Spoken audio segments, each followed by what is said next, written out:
Welcome to the No Quit Living podcast. Our primary objective is to motivate and inspire our listeners to never quit. The reality of life is simple. We all fall. We all fail. At times, we get knocked down. The question is, do we get back up? Are we stronger? Are we better prepared to attain the maximum of our potential? Thank you for joining our No Quit tribe. As you go for your greatness today, never quit. And remember, we rise by lifting others up. Welcome to episode number 292 of the No Quit Living podcast. I'm your host, Christopher J. Worth, and today's theme of the day is pivoting in life. Our quote of the day comes to us from Eric Ries. A pivot is a change in strategy without a change in vision.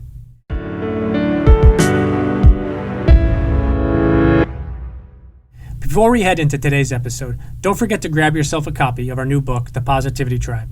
You can do so by grabbing it at thepositivitytribe.com or anywhere else that books are sold. And if you haven't yet subscribed to our show, we ask that you please do and leave us both a review and a rating, as it helps us spread our message and our mission to a wider audience. I love the word pivot and the quote we shared in our introduction. Melonie Derose is full of positive energy, and she definitely brings it today. I hope you enjoy today's episode. Melonie, I'd like to welcome you to the No Quit Living podcast. I'm so glad to be here. Thanks for having me today. I appreciate it. So the first question we ask everybody is, are you ready to positively impact at least one person today?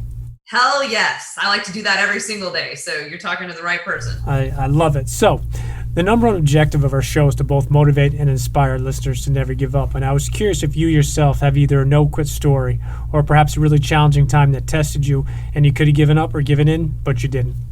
Yes, and I could probably tell you about 1,000 stories as an entrepreneur of a startup in the food industry. You know, one of my mentors and advisors when I started this company told me that working in the food business was like getting slapped in the face and hugged on the same day, and you just hope for more hugs than slaps. And that's really, there's so much truth to that. You just pray for those days where you have more hugs. But I'll share a story because it was a really pivotal moment for me as a founder. And, you know, just to give you a little bit of background on the food industry. I mean, when you start a food company, there's a lot of pre-work that goes in. You know, you're developing your products, you're tweaking recipes. You know, with any brand, you're developing all of the branding, right? So there's like a year at least that goes into that. But in the food company, one of your most important relationships and the most important aspects of starting your company is your manufacturer. If you're not making it in-house, and most startups aren't because it's all, you know, you have to have a lot of equipment, it's a lot of money. You're partnering with a manufacturer. So I had partnered with a manufacturer who's developing our bars. They had the recipes, they had the cost structure, they had the equipment, they had everything. And literally a month before we were ready to roll out, I get a voicemail that is my manufacturer saying, hey, you know, we picked up this other client and they view you as a competitor, so we can't work together anymore. This is like December 20th, right? Like right before Christmas. And I'm sitting in the office with my husband, who is a co-founder of this company with me. And I look at him and I'm like, oh my God, we're done, right? Like this, just the world crashing in on me because this is such a huge aspect. If I don't have this manufacturer, I don't have any food, and I don't even have the recipes at this point, because this is kind of like version 1 of our bars. And we had developed all the packaging. We were ready to go. You know, the packaging set, you have the ingredients on the packaging. So I just it felt like the world was just crushing me, you know, and it's such a big moment. And I looked at him and I was like, oh God. And for the split second, I had this moment of like, we're done. Like we can't recover from this. This is too big of a hurdle when you're starting out. And it's interesting for me to look back on that moment now, because what I realize is in moments like that, and there are so many of them when you start a company, and it almost seems insignificant now because of the number of moments I've had like this, but you're faced with a choice, and you either fold and you give up, or you learn to pivot and you change and you take what the world throws at you. And as I like to say, you make lemonade out of lemons, because if it weren't for that moment, first of all, that manufacturer is now out of business. Secondly, it turns out that the recipe that manufacturer had come up with was not profitable. We just would have been done from the outset because they hadn't really done an effective cost structure. So it was too expensive. And thirdly, I don't think I would have known the importance and the value of owning everything that goes into your product, right? I mean, my thought process at the time was, well, this person is they've got the dietitian, nutritionist staff. They know what they're doing. They develop the right product. Who am I to do that as a former corporate attorney? But what I realized is how the importance of really owning everything that goes into your product and taking ownership of it and not relying. It's not that you can't rely on other people, but the whole business kind of was going to flop if this person bowed out. And I'm so grateful that it happened in the beginning because we found an amazing manufacturer and we developed even better bars and they were more profitable. And so it turned out to be such a blessing, but at the moment it felt like just the world was ending. I appreciate you sharing that and giving that backstory. And I think it doesn't matter where you are in life, entrepreneur or traditional employee, there are so many moments where you feel like your back is against the wall, but you keep going. And I think it's hard to explain what it is inside people that makes them keep going, or right at that breaking point they say, you know what, I'm gonna do this. But I think it was fascinating, and you used a word that ironically has come up a bunch in the podcast in the last year. It's the word pivot. And I think that is exactly what everybody does during their lives in so many different ways. Like I said, entrepreneur or not, it's pivot and change that direction. It's change the approach. And I love how you made a positive out of the perspective of finding the right manufacturer. And I think in some ways things do happen for a reason. So I'm glad you touched on that. An interesting question I ask everybody, and I'm curious to get your answer on this, is if you had to define yourself, but you could only use one word, what word would you pick? Oh, man. God, you're talking to a really verbose woman. It probably changes, but at the moment, I would define myself by the word driven. I imagine that's a word you get a lot. It's probably a personality trait you almost have to survive some of these hard moments that come your way. Yeah, I think driven is a word that it's not that often selected, but I think it's such a simple but powerful word. And I think in life and following with our whole no quit tribe is you have to have some type of drive within you to accomplish something. And I think it's not about always being the best, but it's about always being your best. And I think to be your best, you need to be driven in some way, shape, or form. So I'm glad you shared that. One of the things we dissect, and I've actually become fascinated about it over the last 2 years, is a morning routine. And I was curious if you have a morning routine that you swear by. I do. And it is a little bit different right now because I'm doing this crazy ass challenge that my husband convinced me to do called the 75 Hard Challenge. Have you heard of that? I'm finishing 75 Hard on Friday is my last day. What? Yeah. Oh my gosh, I can hug you through the screen. That's amazing. What day are you on? I'm on day 10. Oh, well, day 11 and 12 and beyond, it just gets much easier. Yes, keep telling me that. Yeah, I love challenges, right? So my morning routine right now is a little bit different in that I'm not normally a morning workout person, but in order to complete 2 45-minute workouts a day, I find that I need my outside workout to be in the morning.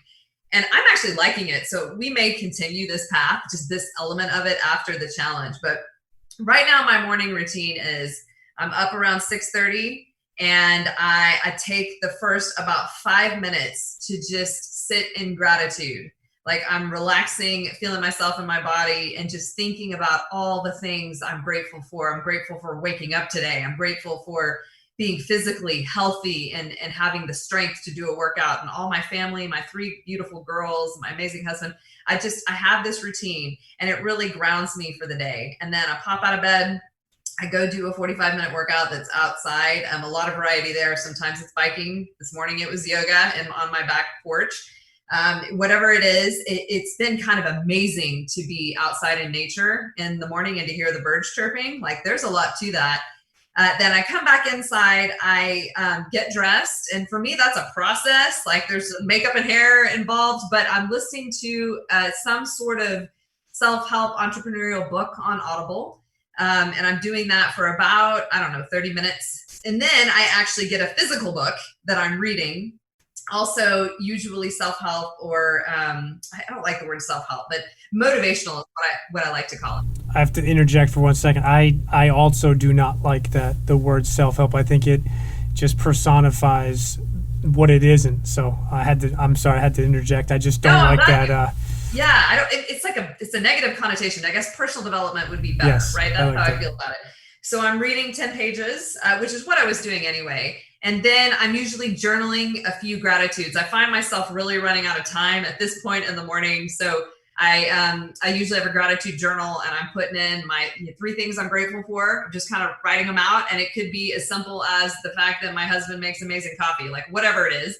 And then 3 wins for the day, and then an affirmation. And then I kind of, run down, embrace all my kids, and spend a few minutes with them. And then I jumpstart the day. And that's really my morning. So most of that's consistent, except the 45-minute workout is new.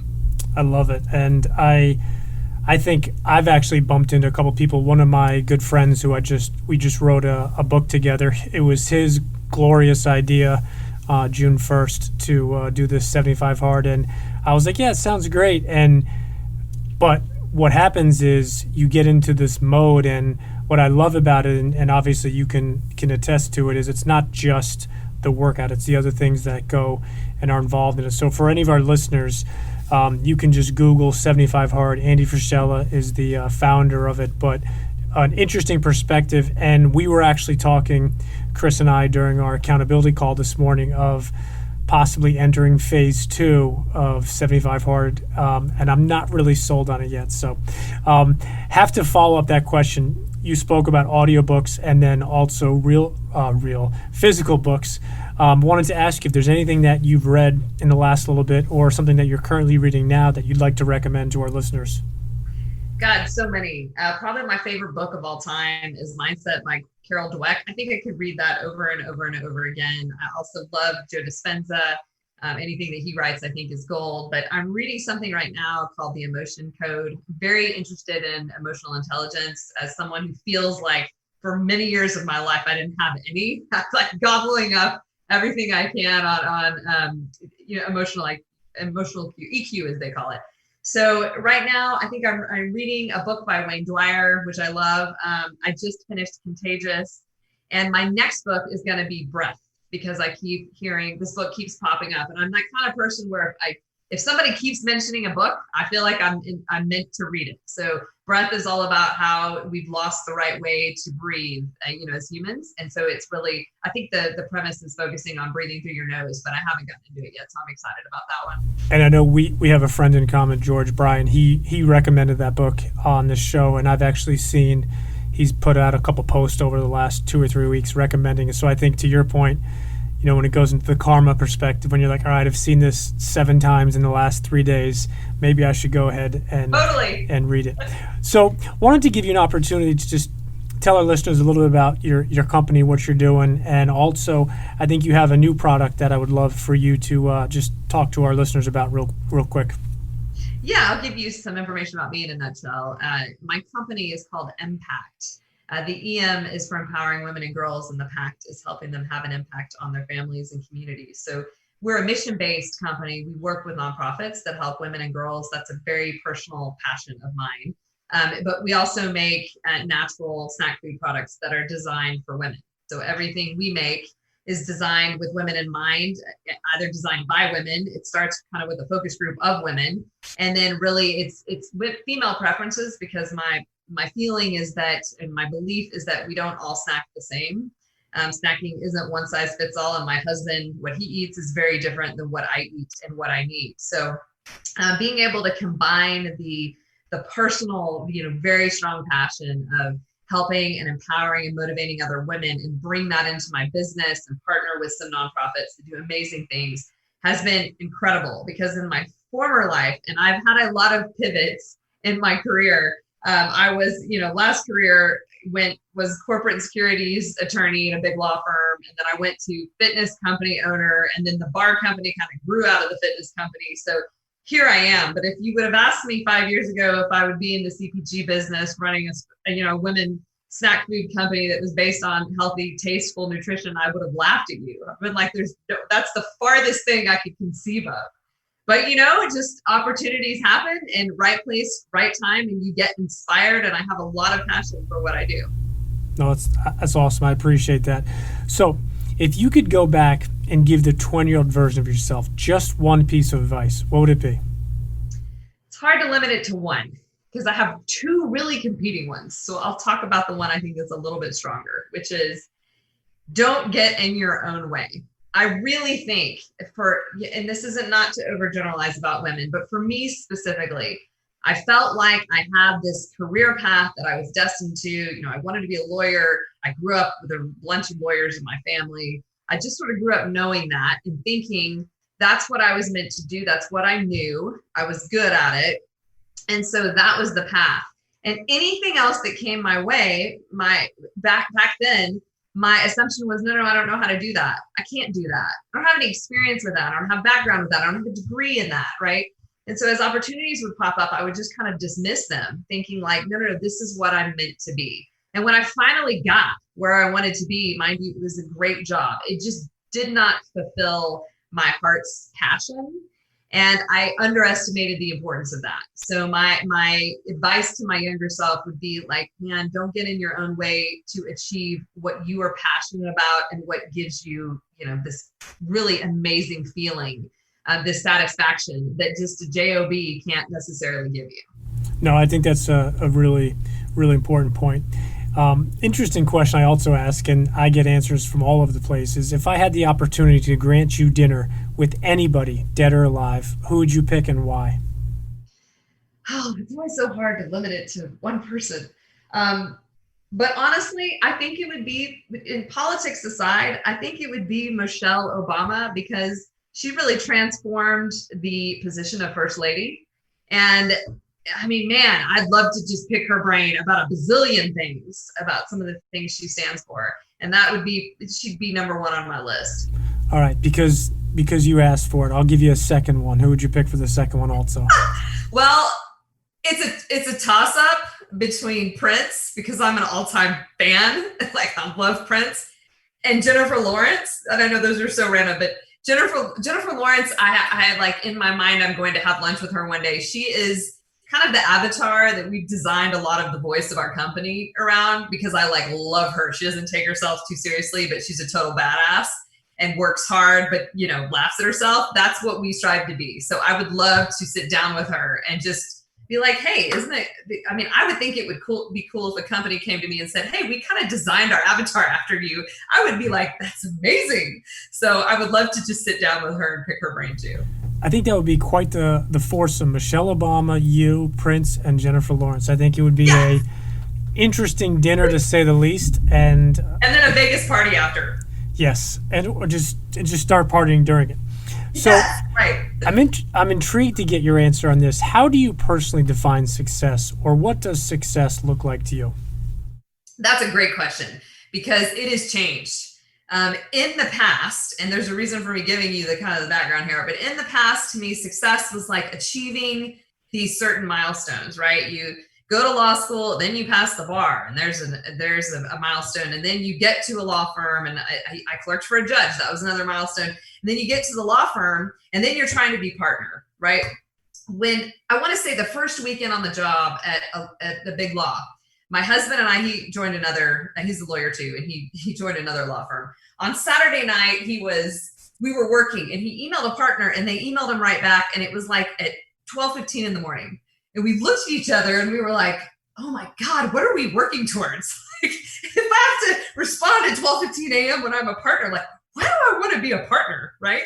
And so I think that was the beginning of the unraveling of this notion of achieving these certain milestones equals success. And it has been a lengthy process, but now a lot of the definition of that word for me is a mindset perspective. Success to me is like uninhibited happiness with, a never-ending desire to learn more, but not needing more for like personal gain or money or status, right? Needing it for the right reasons, So I think it's being in that kind of mindset where you're totally peaceful and happy and grounded about what you have, but then you're also striving for more.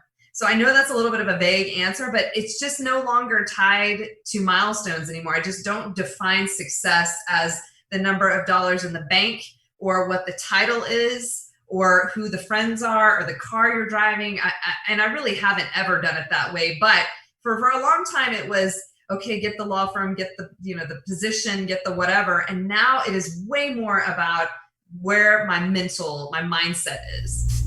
I like how you started that and how you defined it. You said success has changed. And I think for me, asking that question almost 300 times now to so many different guests and incredibly successful people from all walks of life, I love the answers because the answers are always different. And I think how you started that is perfect. I think your definition of success, going back to that word we don't like, that's self-help, I think that's what life is all about. It doesn't matter whether you're in your 20s, 30s, 40s, or 50s, you should have certain things that you look for, certain things that you try to be quote unquote successful within. But the reality is your life changes over time. There's kids, there's not kids, there's after kids, there's grandkids, there's retirement. I mean, there's a bunch of stuff, but I think you said something that hit me is, peaceful and happy. And I think that's, to me, as I, turned 40 a year or so ago, that's what happiness is now. That's what success is based upon. It's, how do you feel? And again, changing over the years. So I'm really glad that you touched on that. So we're going to change gears into what we call our hot seat questions. And the only request we have of you is that you spit out the first thing that comes to mind. Okay. Last meal, you can pick absolutely anything. What do you pick? Oh my God, my mom's pumpkin pie. Don't you love how I started with dessert? And my husband's grilled peaches. And probably since I'm doing 75 days of meat right now, it would be a hamburger. Nice. Favorite smell? Chocolate chip cookies. All-time favorite sport? Ooh, basketball. Yes. Do you have an all-time favorite team? I love the Lakers. I grew up in Texas, but I went to UCLA and spent a lot of time in LA. So went to a lot of Laker games. So big Kobe fan. Favorite movie? Love Actually. Do you have a favorite author? I love Carol Dweck because that's my favorite book. What is the favorite app you have on your phone? Oh my gosh. I have an app and it's called Rain, and it's I play it at night when I sleep, and that's all it does. So isn't that funny? But this is my year of simplifying. So that is my app right now. Awesome. And what is your background picture on your phone? Oh, it's a picture of my daughter, my oldest daughter. And do you have an all-time favorite quote? Yeah, it's don't let the past, sorry, I'm going to butcher this. Don't let the past cloud your ability to enjoy the moment or anticipate the future. And that's a new one for me, a new favorite quote, but I think it's really relevant in COVID times because it's easy to define yourself about what's happening now or what happened yesterday. But honestly, I'm waking up every day and being like, okay, I get to reinvent myself, my company, everything today. Today's a new day. I think that's a perfect way to go, especially not only in general, but especially during these challenging and difficult times. So speaking of these challenging times, I wanted to ask if there's maybe one or two people that you follow on social media that you'd like to recommend or tell our listeners about that really put out either a positive message or a mission that you enjoy and would like to possibly introduce them to our listeners. Yes. Let me think about that for a minute. So I'm going to plug a good friend of mine because, man, if there's one thing that really gets me going, it's like connecting and empowering other women. So, and I'd love to push your audience to her, but Michelle Barnes is a really good friend of mine. She's a total badass, and she is always posting positive messages. She's one of those people that has like boundless energy that you just look at and you're like, God, how can I get me some of that? Right. So she's one of them.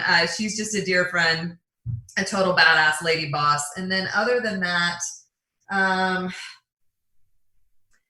because I'm like taking this on as a personal question, and maybe I don't have to. I follow another brand that I think, and by the way, George Bryant would be another one. So I'll plug George in there because he's got gold in everything he says. So George Bryant would be one. And from a company standpoint, Really follow Organifi. I love Organifi. They're a great company, natural products.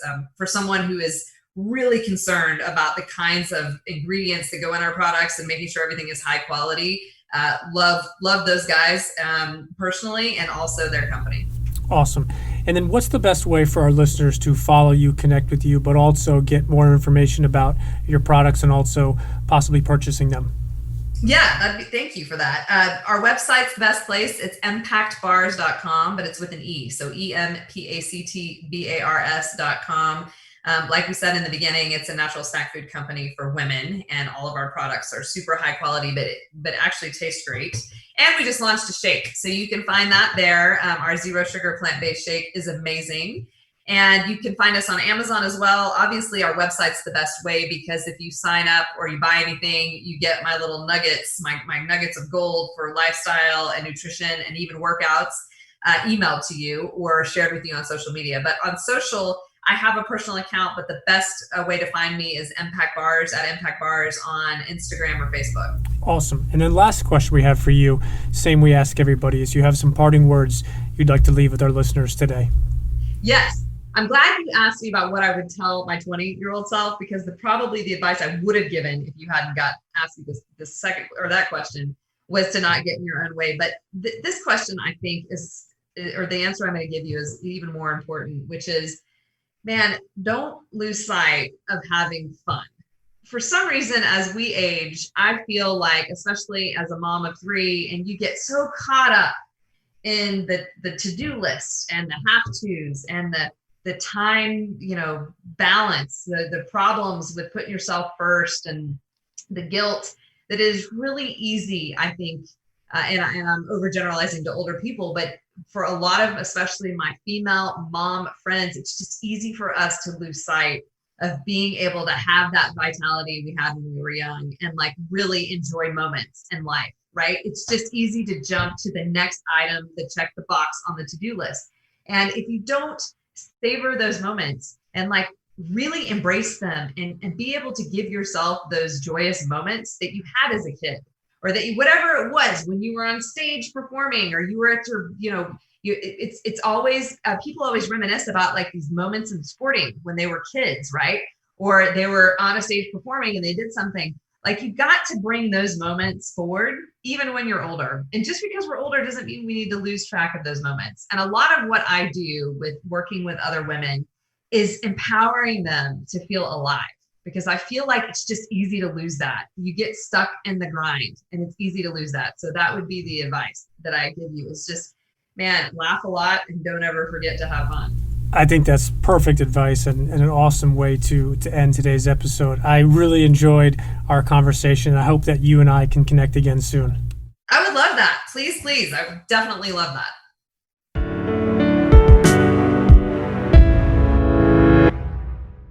Thank you for listening to episode number 292. At a very difficult point early on as she launched her business, she could have thrown in the towel and given up, but instead, she chose to pivot, and today she's extremely grateful that she did so. Melonie's parting words were spot on. Don't lose sight of having fun. As we are going through a very challenging time as a country, let's all both make a decision and a choice today to have fun. Let's all smile at each other, even if it might be through a mask, and let's make the most out of today. And remember, we rise by lifting others up. And lastly, to our listeners, thank you. We truly appreciate your time, and we hope our episodes inspire you to keep on attacking life and never giving up. To quote Dr. Norman Vincent Peale, it's always too early to quit.